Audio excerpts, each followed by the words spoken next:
Hello నమస్తే, welcome back to Sri stories. ఈరోజు video వచ్చేసి ప్రాన్స్ ఫ్రై. దానికోసం ఉల్లిపాయ పచ్చిమిర్చి అయితే బాగా వేపుకోవాలి. అవి బాగా ఫ్రై అయిపోయిన తర్వాత అల్లం వెల్లుల్లి పేస్ట్ అయితే ఇందులో యాడ్ చేసుకోవాలండి. అల్లం వెల్లుల్లి పేస్ట్ని బాగా ఫ్రై చేస్తే ఆ స్మెల్ అనేది చాలా బాగుంటుంది కదండి. అలా మంచి ఫ్లేవర్ వచ్చిన తర్వాత ఇందులో ప్రాన్స్ అయితే యాడ్ చేసుకోవాలి. అయితే ఈ ప్రాసెస్ అంతా కూడా చిన్న మంట మీద చేసుకుంటే కనుక ఫ్రై అనేది మాడిపోకుండా చాలా టేస్టీగా ఉంటుందండి. చిన్న మంట మీద కుక్ చేసుకుంటే ఫ్రై అనేది చాలా బాగా కుదురుతుంది. తర్వాత వచ్చి రుచికి సరిపడా సాల్ట్ అయితే యాడ్ చేసుకోవాలి. Next prawns masala. ఈ మసాలా ఎలా తయారు చేసుకోవాలని కనుక మీకు కావాలి అంటే నాకు కనుక మీరు కామెంట్ చేస్తే డిస్క్రిప్షన్లో మీకు షేర్ చేస్తానండి.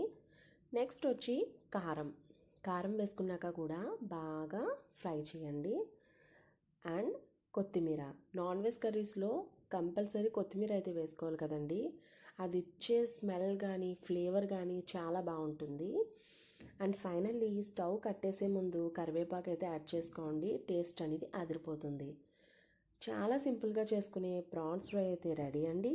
దీన్ని మనం చపాతీస్లోకి రైస్లోకి చేసుకుంటే చాలా బాగుంటుంది. ఒక్కసారి నేను చెప్పినట్టు ట్రై చేయండి. ప్రాన్స్తో ఫ్రై చేసుకోవాలనిపిస్తుంది.